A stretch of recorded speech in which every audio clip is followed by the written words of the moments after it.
listening to the Critical Hour on Radio Sputnik. I'm Wilmer Leon, joined here by my co-host, Gardner Nixon. And to those of you watching us on Rumble, Gardner's the guy in the other striped shirt.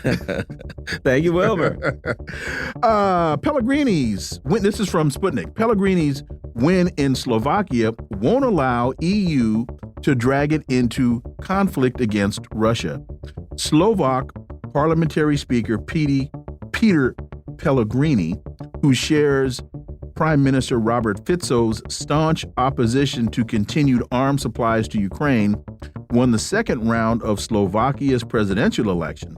Pellegrini and Fico's left-wing opposition to the Russo-Ukraine war provide a winning formula. For insight, let's turn to our next guest. He holds the John J. and Rebecca Moore's Chair of History and African American Studies at the University of Houston. He's one of the most prolific writers of our time. His latest books are entitled I Dare Say, a Gerald Horne Reader, and Acknowledging Radical Histories. Dr. Gerald Horne, as always, sir, welcome back. Thank you for inviting me. So, in Peter Pellegrini's Slovakia, we'll finally have a president who does not support the pro-Western position and was not installed by Americans. Political observer Peter Marsek told Sputnik. Does this give you any indications of a change in sentiment by countries that are peripheral to this conflict? And does it give you any insight into a broader mindset in Europe? Oh, most definitely. I think it's important for your audience to recognize that this small planet on which we reside is going through a tectonic shift. What I mean by that is that the vote in Slovakia is an indication of the fact that the bloc led by Beijing and Moscow, including the BRICS, Brazil, Russia, India, China, South Africa, is eclipsing the G7, the group of seven led by the United States, the Western European nations, and Japan. The fact is that the former can offer better deals and better terms than the latter. And that is why you got this vote in Slovakia. And it's also important for your audience to recognize how we got to this point.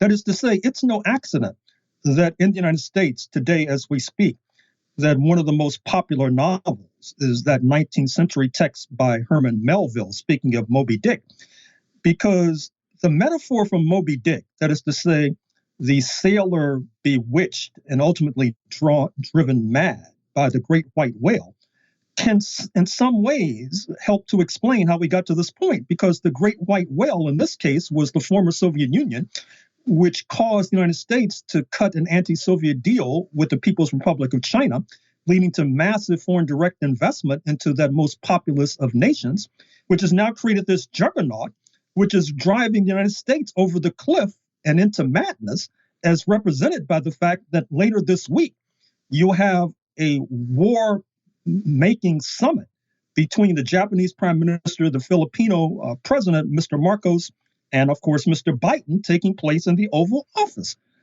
This inevitably will end in tears, but it will go forward nonetheless.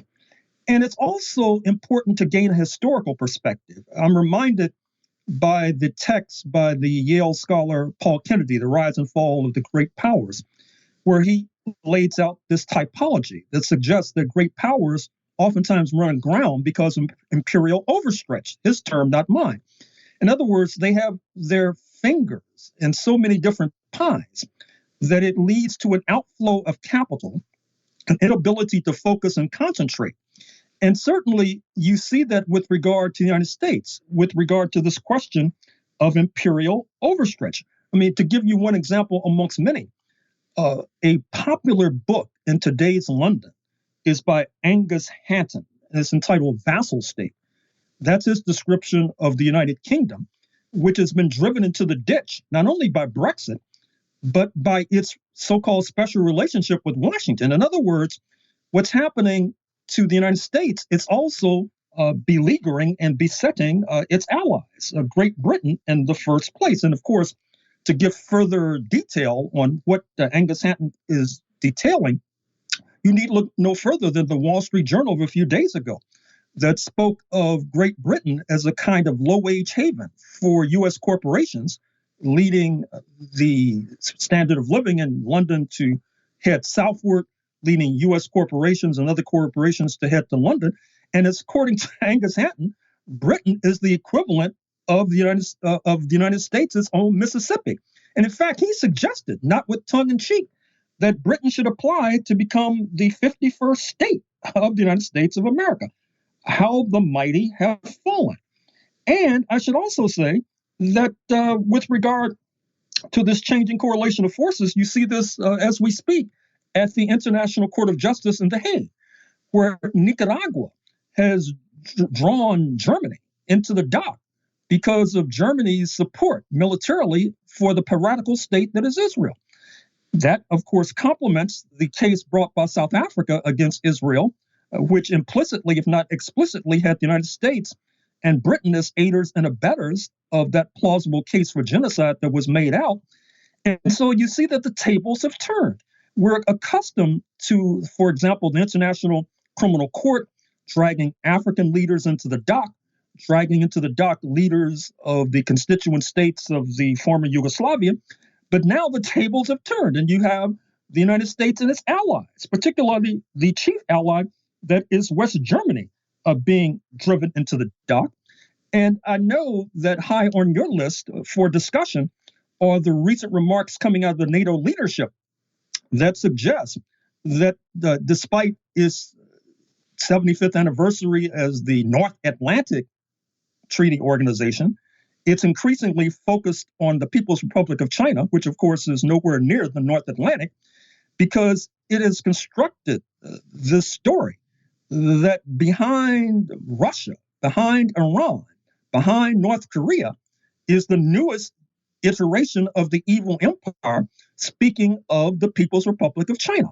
But once again, this focus of China on China is a non-starter. Like so many other elements of the U.S. strategy, it will end in tears. And you may recall this popular song of a few years back in the United States of America, which talked in a jocular fashion about, quote, blame Canada, unquote. Well, now the jocular song needs to be restated as, quote, blame China, or more specifically, blame the People's Republic of China. But this cannot continue indefinitely.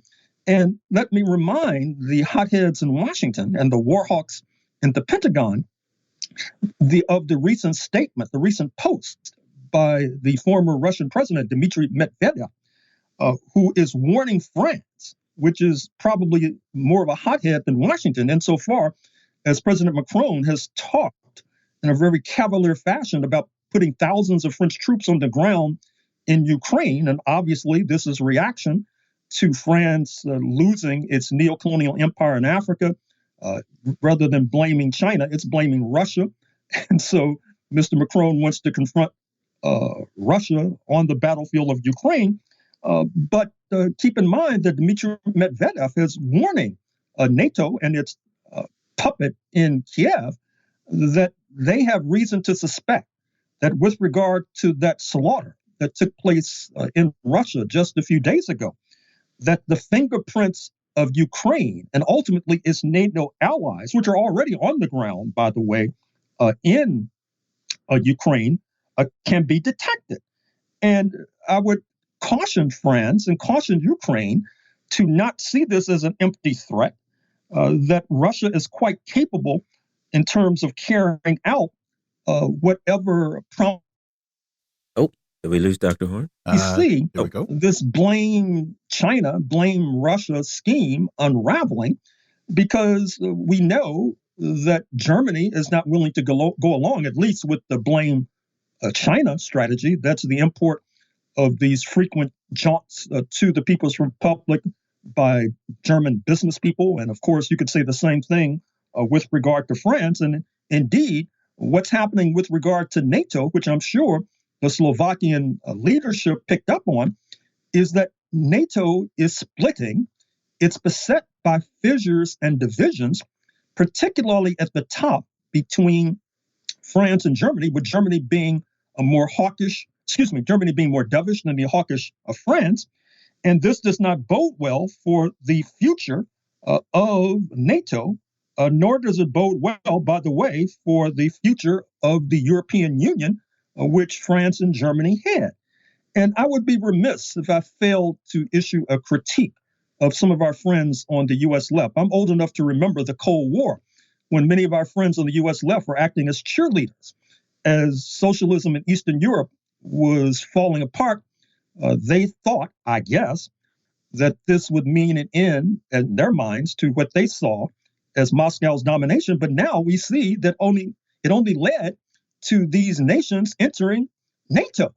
And of course, it's not coincidental that on track to become the largest NATO military base in Europe, supplanting Ramstein in Germany, is a base on the Black Sea in Romania, Romania being a formerly socialist country, Romania being a former member of the Warsaw Pact, the political / military component of the Eastern European socialist nations. And so there's a lot of blame to go around, I'm afraid to say, with regard to how we have reached the precipice of World War III. But alas, we will not hold that against any of those who were misled in the past, as long as they're able to pull up their socks and move ahead on a progressive direction in the future. I'd like to get your comments on Jens Stoltenberg's comments. China is propping up the Russian war economy, delivering key parts to the defense industry, and in return, Moscow is mortgaging its future to Beijing. That sounds like a whole bunch of talking points. I don't know that there's any evidence to support that statement, but your thoughts on Jens Stoltenberg's comments regarding the relationship between China and Moscow? Well, in the National Football League, in U.S. football, that would be called the equivalent of a Hail Mary pass. That is to say, a desperation toss to try to achieve victory when defeat is virtually certain. What I mean is that Mr. Stoltenberg recognizes that the only way that NATO might be able to escape a certain defeat is driving a stake into the heart of the Russian-Chinese relationship. And he wants to scare Russia to think that it will become the equivalent of Great Britain, that is to say, a so-called vassal state. But of course, he need look no further than the European Union to see how the mighty can fall. And that, I'm afraid to say, is a descriptor for his own NATO. And he's doing all this as Secretary Lavrov touches down in Beijing to meet with Foreign Secretary Wang Yi. Good luck, Jens Stoltenberg. Dr. Gerald Horne, as always, thank you so much for your time. Greatly, greatly appreciate that analysis. And as always, we look forward to having you back.